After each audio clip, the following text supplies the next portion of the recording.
Assalamualaikum dan salam sejahtera. Anda bersama saya Asma Hafiz Ismail dalam berita 3 Dimensi Institut Pembangunan dan Kecemerlangan Kepimpinan AILID. Hari Psikologi dan Terbuka Akrab Kementerian Belia dan Sukan KBS tahun 2022 yang bertemakan sihat telah diadakan bagi meningkatkan kesedaran mengenai kepentingan menjaga kesihatan mental, emosi, fizikal dan sosial supaya warganya terus relevan dalam perkhidmatan awam.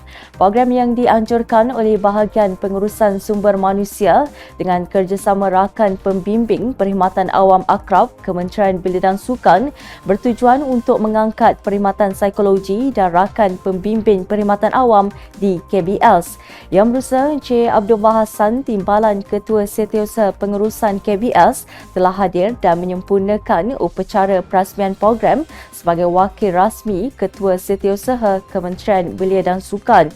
Pelbagai aktiviti perkongsian telah dilaksanakan seperti perkongsian bicara berkaitan sihat oleh Encik Muhammad Izzuddin Ghazali, minda positif oleh Puan Faridah Abdul Jalil, terapi ketawa oleh Encik Surentiran Pillai, anak lelaki Venayagam Pillai dan Heart Attack is a Silent Killer oleh Yang Berusaha Dr. Ahmad Huzaifah Zulkifli. Selain itu, program ini juga turut melibatkan pempamer-pempamer dari jabatan dan agensi yang menawarkan perkhidmatan psikologi kaunseling kepada penjawat awam.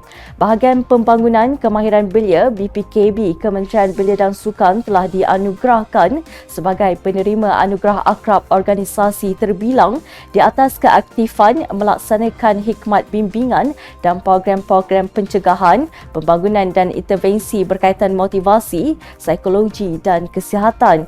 Semoga pelaksanaan program sebegini berupaya memberi manfaat buat seluruh warga Kementerian Belia dan Sukan dalam melahirkan warganya yang sihat mental dan sihat fizikal. Ancaman keganasan dan ekstremisme bukanlah isu baharu di negara ini, malah ia perlu diberi perhatian bagi mengekalkan keharmonian, keamanan dan kestabilan negara. Bagi mewujudkan kefahaman untuk mendepani isu tersebut, AILID menerusi kluster kenegaraan telah melaksanakan program bicara eksklusif rukun negara yang memberi fokus kepada topik bahaya ancaman keganasan.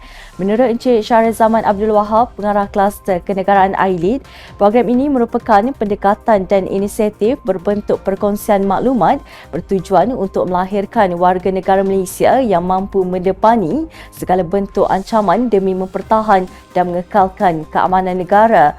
Program yang dilaksanakan secara atas talian kali ini telah menampilkan Yang Berusaha Dr. Ahmad Al-Muhammadi bin Muhammad Usman Al-Muhammadi, pensyarah Institut Pemikiran dan Tamadun Islam Antarabangsa, Universiti Islam Antarabangsa Malaysia UIAM.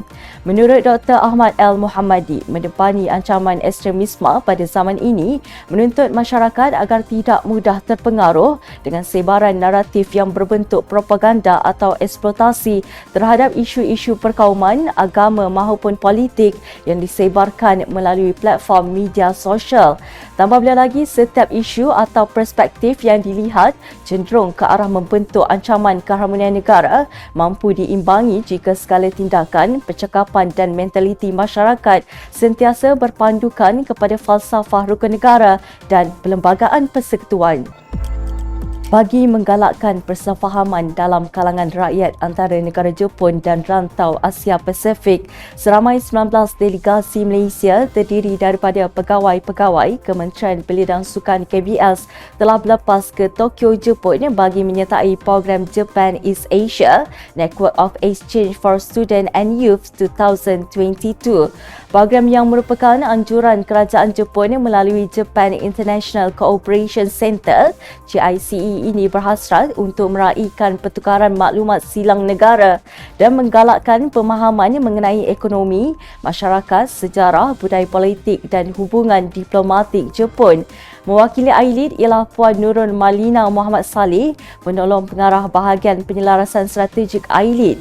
Beliau dan delegasi KBS yang lain berada di Tokyo dan seterusnya ke Osaka dan Nara bagi menyertai Japan-Malaysia Exchange for Women Empowerment and Enterprise.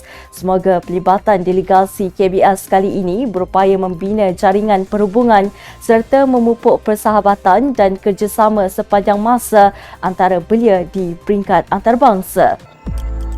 Orang yang berjaya memiliki tabiat untuk membantu orang lain untuk turut berjaya bersama-sama. Oleh itu, bekerjasama adalah lebih baik daripada bersaing. Sekian dulu dari saya. Terus ikuti kami di semua platform media sosial AILID. Jangan lupa temui kami pada jam 3 petang dengan 3 berita penting 3 kali seminggu pada hari Isnin, Rabu dan Jumaat hanya di Berita 3 Dimensi. Saya Asma Hafizah Ismail. Assalamualaikum dan salam keluarga Malaysia.